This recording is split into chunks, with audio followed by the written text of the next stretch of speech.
ఈ విషయం నేను మీకు ఎందుకు చెప్తున్నానంటే, నువ్వు దేవుని సంబంధివి, నువ్వు దేవుని ప్రేమించేదానివి, దేవుని ప్రేమించేవాడివి. నీ ఎడల కుట్ర చేసేవాళ్ళు, నేను చెప్తున్నాను కదా, వాళ్ళ గొయ్యి వాళ్ళే తవ్వుకుంటారు. చెప్పాలంటే ఇంకా నిన్ను చంపుదాం అనుకున్న వాళ్ళు వాళ్ళ సావు డేటు వాళ్ళే రాసుకుంటారు. అది ఎలా జరిగిద్దని నన్ను అడగద్దు. మేము ఏమలపైన తిప్పొచ్చు, పైన ఉన్నాడు జగన్నాటక సూత్రధారి. దేవునికి స్తోత్రం కలుగునుగా. అందులో లేఖనంలో కూడా రాయించి పెట్టాడు, గొయ్యి తవ్వు వాడే అందులో పడును అని. అటు గుంటలు తీయొద్దు, గోతులు తవ్వొద్దు. తవ్వినోడు పడతంటే మనం ఆపొద్దు. దేవునికి స్తోత్రం కలుగునుగా. ఎందుకు కష్టపడి తవ్వుకున్నాడుగా, కష్టపడి తవ్వాడు కదా, మరి వాడు అందులో పడుతున్నప్పుడు మనం ఎట్లా ఆపుతాం? ముచ్చటగా తవ్వుకుంటే సావురా అంటాం. దేవునికి స్తోత్రం. బాగా వినండి, మూడు విషయాలు మీకు అందించి నేను ముగిస్తా. ఇప్పటిదాకా జరిగిన మ్యాటర్ చెప్పా. కల్పిత గాథ కాదు, కహాని కాదు, ఇదొక చరిత్ర. ఇదొక చరిత్ర, నిజంగా జరిగిన చరిత్ర, నిజంగా దేవుడు కదిలి చేసిన కార్యం. ఆనాడు దానియేలును ఆ సింహాల నుంచి కాపాడితే, ఈరోజు మనుషుల రూపంలో ఉన్నటువంటి క్రూర సింహాల నుంచి నిన్ను ఎన్నోసార్లు కాపాడాడు. నీకు తెలుసా సంగతి? ఎంతమంది ఒప్పుకుంటారు? అవన్నా దూత గద్దిస్తే ఆగుతాయి అవి. నిజంగా అండి, జంతువులకి చాలా రెస్పెక్ట్ ఉందండి దేవుడు అంటే. తెలుసా మీకు? యోనా పలానా కిటికీలో నుంచి పడతాడు, నువ్వు అటువైపే ఉండాలని తిమింగలానికి చెప్తే ఎటు వస్తాడో ఎటేస్తారో అని అది నోరు తెరుచుకొని ఓడ చుట్టూ తిరిగింది. లేకపోతే అది ఆ పక్కుంటే ఈ పక్క సిరితే పోయేవాడు పాతాళానికి. దేవునికి స్తోత్రం. ఏ కిటికీలో నుంచి పడతాడో అని అది ఎంత స్పీడ్గా తిరిగి ఉంటుంది ఓడ చుట్టూ. ఈలోపు మనవాడిని బయట పెట్టారు, యోనాన్ని చూసింది, ఈ పక్క వేస్తున్నారు అని ఆ నీళ్లలో ఉండి నోరు తెరిసింది. కరెక్ట్గా విసిరగానే అలాగ పట్టేసుకుంది. దానికి ఎంత గౌరవం అండి దేవుని మాట అంటే. దేవునికి స్తోత్రం కలుగును గాక. షెకెలు మింగిన చేపకు ఆజ్ఞ అయింది, మిగిలిన చేపలన్నిటినీ క్రాస్ చేసి పేతురు వేసిన గాలం అదే పట్టుకుంది. ఎందుకంటే దైవాజ్ఞ. పట్టిన చేపని పేతురు ఏం చేసి ఉంటాడు? దాని నోట ఉన్న ఆ షెకెలు తీసి దాన్ని అందులోనే వేసి ఉంటాడు. పో, దైవాజ్ఞ నెరవేర్చావని. ఈ రకంగా మీరు బైబిల్లో చూస్తే కాకులు ఎంత దొంగయి. పోయి ఏలియాకి మీరు ఆహారం పెట్టండి అంటే కొన్ని కాకులేమో రొట్టెలు, కొన్ని కాకులేమో మాంసం. ఎంత బాగా ఉన్నాయండి. ఇక్కడ సింహాలు నోళ్ళు మోసినాయి, అక్కడ కాకులేమో ఆహారాన్ని మోసినాయి, తిమింగలమేమో నోరు తెరిచి కాచుకుంది. నోవహు పిలిస్తేనేమో చతుష్పాద జంతువులు, ఆకాశ పక్షులు మొత్తం వచ్చి ఓడలో కూర్చున్నాయి. అసలు మనకంటే అవి బెస్ట్ అండి. నిజంగా మనంత పెడద్రం, మనంత నడమంత్రం, మనంత మిడివేళ వాటి దగ్గర ఉండదు. ఏదన్నా పాపం మరొకటిగా ప్రవర్తించినా తెలియక చేస్తాయి తప్ప అవి వాటికి తెలిసినంత వరకు చాలా పద్ధతిగా ఉంటాయి. వాటి కంటే భయంకరులు మనుషులండి. సింహానికి దొరికితే ఒక్కసారి కండకండాలు చీల్చి తినేస్తాయి. కానీ ఈ సింహాల కంటే క్రూరమైన మనస్తత్వాలు ఉన్న వ్యక్తులు ఉంటారే, ఒక్కసారి చంపరండి. పొడిచి పొడిచి పొడిచి పొడిచి పొడిచి పొడిచి పొడిచి పొడిచి చంపి సచ్చాక సంతాప కూటం పెడతారండి.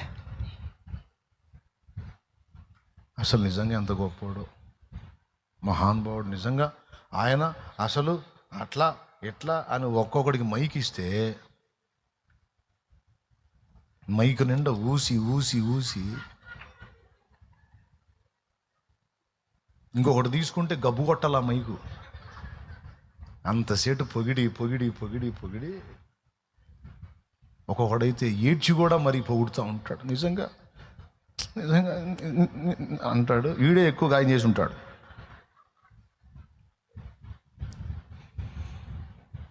ఎదలో నగాయాలు రేపుతారురా, ఎంతో ప్రేమను పైకి చూపుతారురా.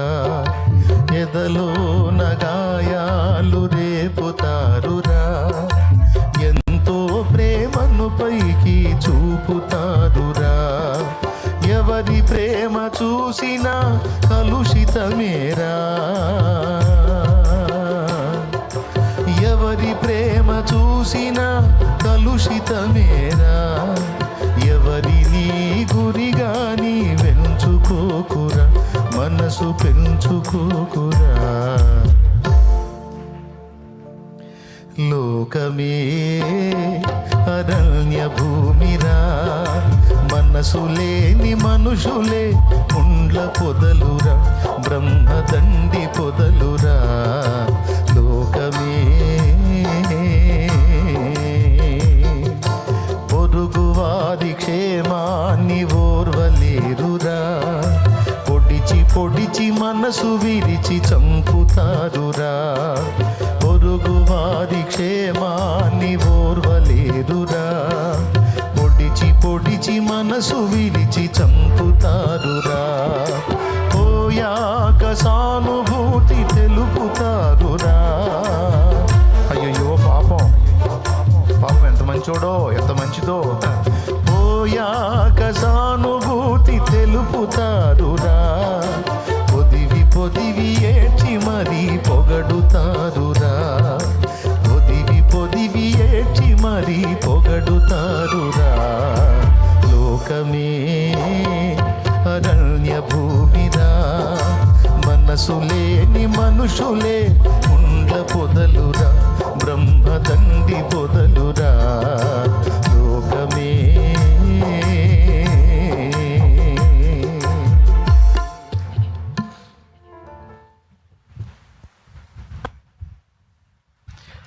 మనిషిని ప్రేమించలేని మనిషి ఓ మనిషి, మరణమనే కడలి సుడులు దాటలేవురా.